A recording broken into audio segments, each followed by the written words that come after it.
Alors, tu as maintenant une transformation phare claire, le résultat concret que tu crées pour tes clientes. Mais une question reste. Pourquoi te choisirait-elle toi et pas une autre? Parce que soyons honnêtes, nous, entrepreneurs, on cherche tous à aider nos clients à atteindre leurs objectifs. Que ce soit augmenter leurs ventes, gagner en clarté, retrouver de l'énergie ou avancer dans leur carrière, au fond, le sommet de la montagne est le même. Alors, c'est quoi la vraie différence? La vraie différence, c'est le chemin que tu proposes pour y arriver. Je vais garder ma comparaison de la montagne et imagine, tu as 5 guides de montagne. En gros, ils veulent tous amener leurs clients au sommet. Il y en a un qui va choisir le sommet le plus direct, rapide, exigeant. Et un autre va faire des pauses régulières pour privilégier la sécurité. Un autre encore va rendre le voyage créatif, ludique, pour que le groupe profite de chaque étape. Et puis un dernier va donner une vision globale en expliquant chaque étape, la vue, le sens du chemin. C'est la même destination, mais l'expérience est radicalement différente. Et ben c'est exactement la même chose pour ton offre. Certaines vont miser sur plus de communication, d'autres sur une façon un parcours de vente différent, une expérience différente, d'autres sur une réduction des coûts. En tout cas, il y en a qui peuvent aussi avoir une approche plus holistique. Bref, le point fort, c'est que ta cliente va choisir l'expérience qui résonne pour elle. Donc ton rôle, c'est de clarifier en quoi ton chemin est différent des autres.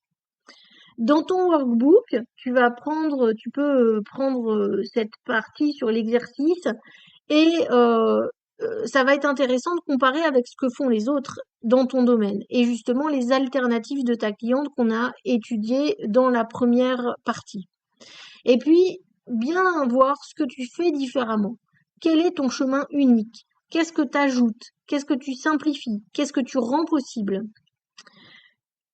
Ce qui est intéressant aussi, c'est de comparer avec ce que tes clientes actuelles apprécient déjà chez toi. Des retours que tu pourrais avoir directs sont vraiment un bon indicateur. Et à partir de ça, tu vas dégager les 2, 3 points clés qui font ta signature. Si tu veux aller plus loin, tu peux regarder t'apportes de la vocation et t'apportes de la culture dans ton human design. Elles donnent souvent des indices sur ton style d'accompagnement et l'environnement où il résonne le mieux. De la même façon, tu as ces infos dans la séquence de mail ou en tout cas pour t'expliquer comment pouvoir les utiliser. Donc, tu as maintenant une transformation phare et une idée claire de ce qui te différencie. C'est une étape cruciale parce que sans différenciation, ton offre, en fait, elle reste interchangeable. Mais avec ta méthode unique, elle devient magnétique. Alors, on va passer à la dernière étape dans la prochaine vidéo. La dernière étape, ça va être de formuler un énoncé magnétique. Ça va être une phrase claire qui va attirer tes clientes sans forcer. Alors, si tu veux avancer encore plus loin et encore plus vite, tu peux retrouver l'intégralité de ce processus, bien sûr, mais surtout rejoindre le club pour bénéficier de la force du collectif. Ou alors, travailler avec moi en profondeur en one-to-one pour ancrer cette méthode et puis ton offre de façon plus globale. En tout cas, ton chemin, il est unique et il est temps de le mettre en lumière.